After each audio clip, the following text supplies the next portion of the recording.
us consider one more automaton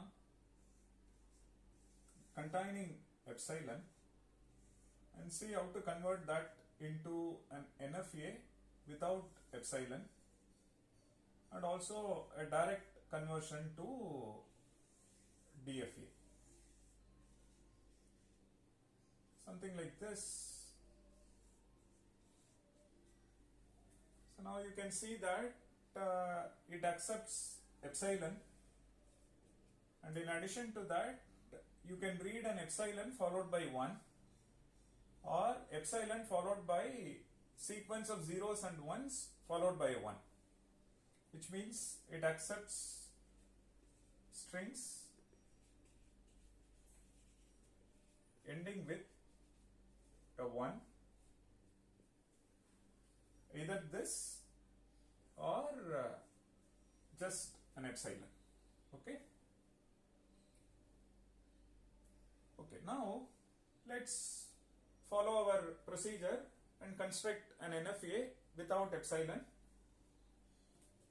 So to start with, we look at epsilon closure. So we define E of Q naught, states that are reachable from Q naught using epsilon only. We know that Q naught comma epsilon is Q naught, and Q naught comma epsilon is Q1 as well as Q2. And on the similar line, E of Q1, it is just Q1, no other state is reachable. E of Q2 is Q2 and no other state is reachable. Now given this, let's describe the transitions.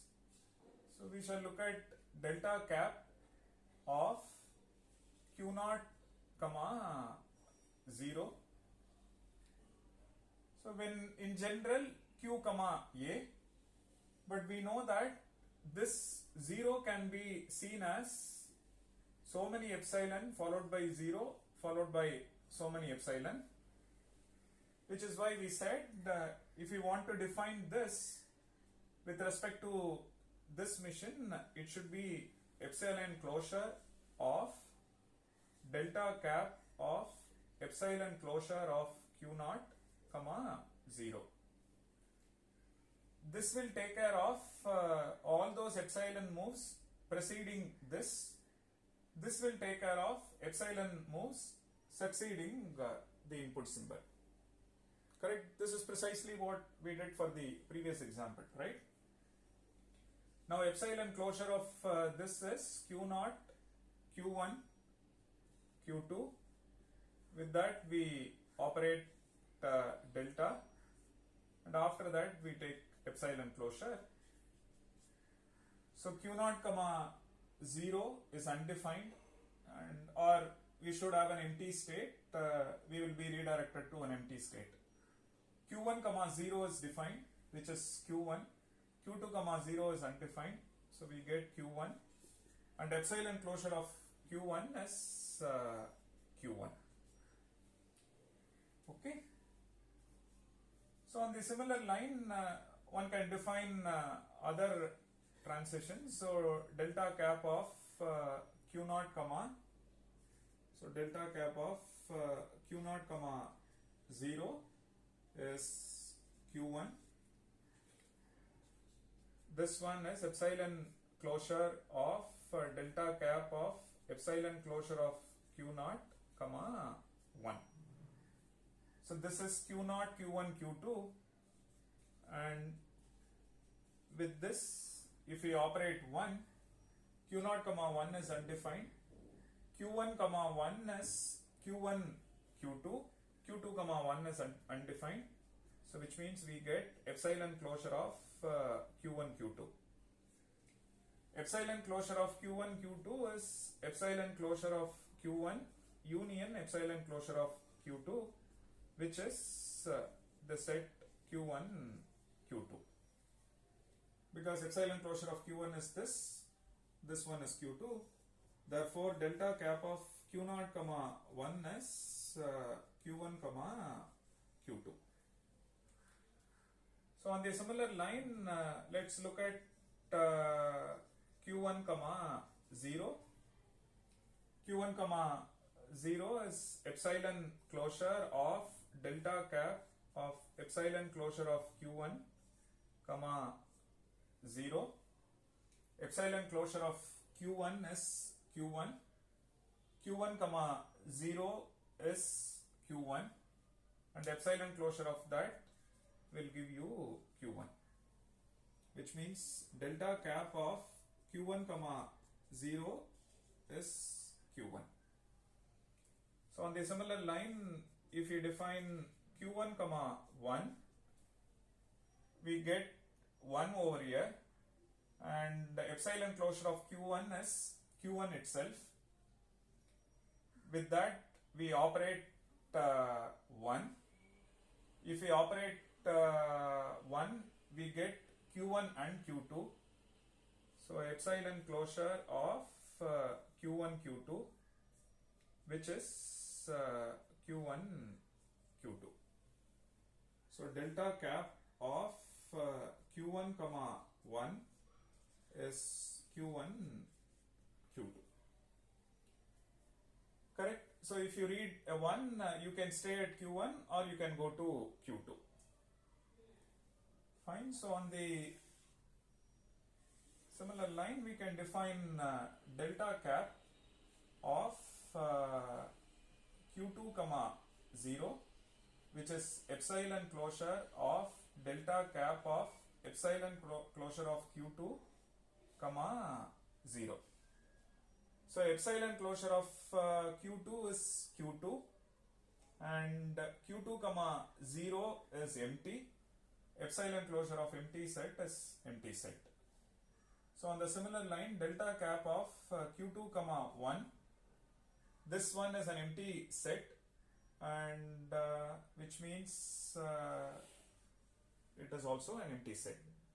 As you can see, with respect to this state, both 0 and 1 are undefined. Therefore, we get this. Fine. Now this tells you that you can get an NFA without epsilon, and equivalent to this as follows. What it says is delta of q0 comma 0, we are moving to q1. q0 comma 1, it says q1 as well as q2. q1 comma 0 is q1. q1 comma 1 is q1 as well as q2,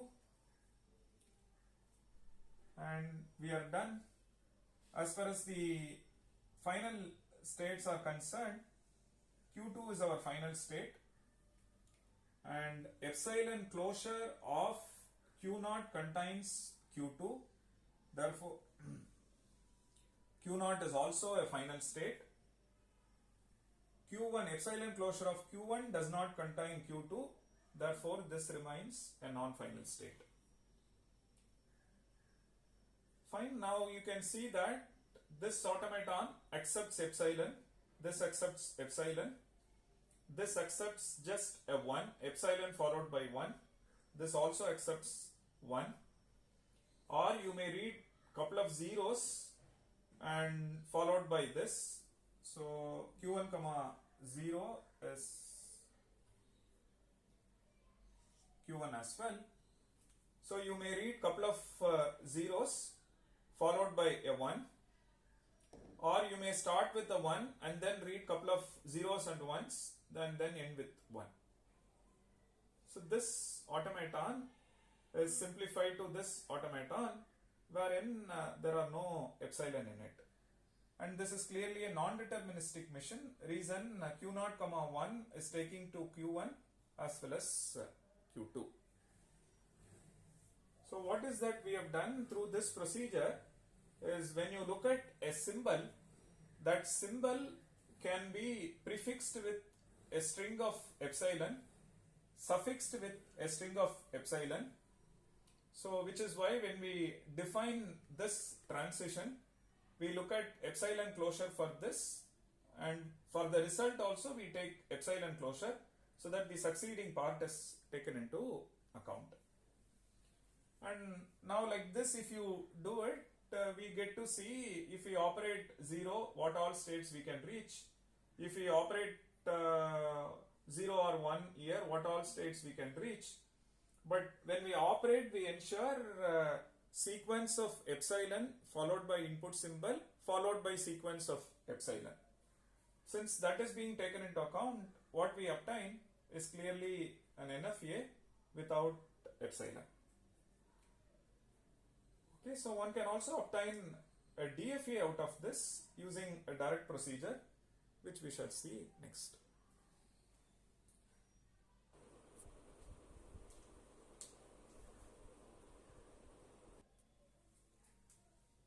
So let's try constructing a DFA. So to start with, we work with the epsilon closure of Q naught, because when we talk about DFA, we need to identify subsets of states, right? So what we do, our start state will be epsilon closure of Q naught, which is the start state of this. That would be our start state. With respect to this, we look at the transition 0 and 1. So delta cap of Q naught, Q1, Q2. Since this being the epsilon closure, you don't need to operate epsilon here. With this you operate 0.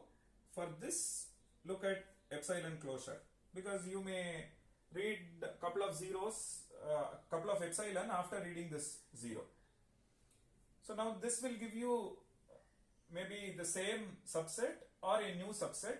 Whenever we get a new subset, we create a new state and then we start proceeding. So now for this, if we operate 0, Q0 comma 0 is undefined, Q1 comma 0 is Q1, Q2 comma 0 is undefined, so we get epsilon closure of Q1, which is Q1. So we obtain a new state. When we read a 0, we go to a new state containing Q1. Then epsilon closure of delta cap of Q0, Q1, Q2, comma 1. Q0 comma 1 is undefined, Q1 comma 1 is Q1, Q2, Q2 comma 1 is undefined. So we get epsilon closure of Q1, Q2, which is epsilon closure of Q1 union this. So therefore we get Q1, Q2.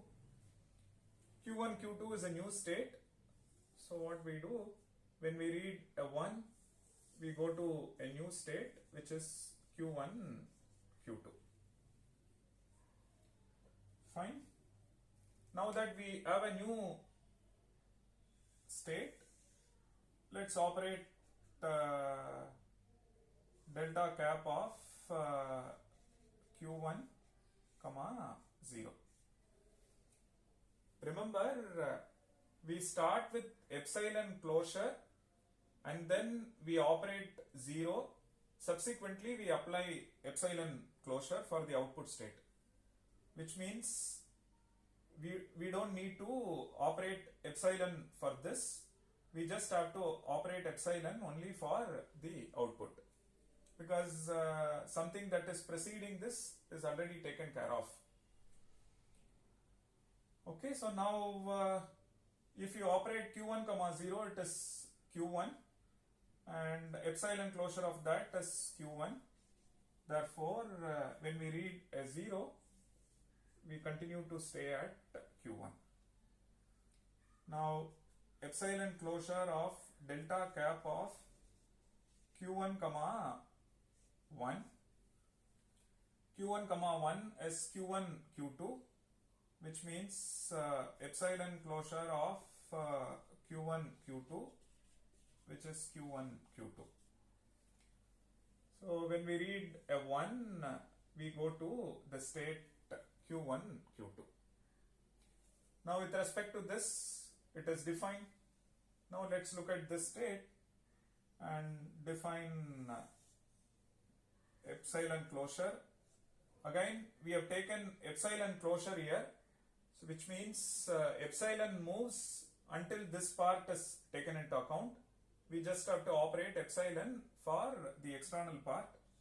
So delta cap of Q1, Q2, which is why when we do direct DFA conversion, because we start with epsilon closure of Q0 as the start state. So we just have to apply epsilon closure only for the external part. The internal part you don't have to. So now delta cap of Q1, Q2, you operate 0. Now what do we get? Q1 comma 0 is Q1, Q2 comma 0 is undefined. So we get epsilon closure of Q1, which is Q1. Which means when we operate a 0, we go back to Q1.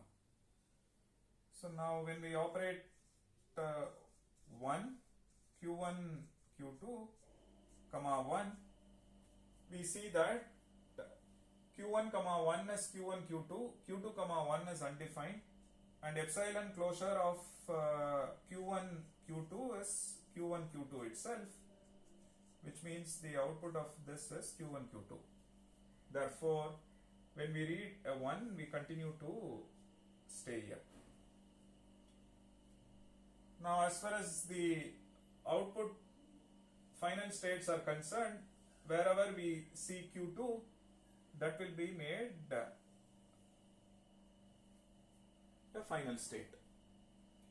Now you can see that it accepts epsilon, it accepts just a 1, or we read couple of zeros and end with 1, or we may read any number of ones. The moment we read a 0, the pattern is lost, so we go up and then come down with another 1. So we may just read a 0 followed by 1, or sequence of zeros followed by 1, or sequence of ones, or maybe a couple of ones followed by a 0. The moment you read a 0, you have lost the pattern, because strings ending with 1, that pattern is lost. So you should go up and then come down. But when we go up, we can read some more zeros and then come down. Now as you can see that with respect to this 0, 1 is defined, with respect to this 0, 1 is defined, with respect to this 0 and 1 is defined, and each transition is unique. This is clearly a deterministic finite state automaton. So starting from epsilon closure of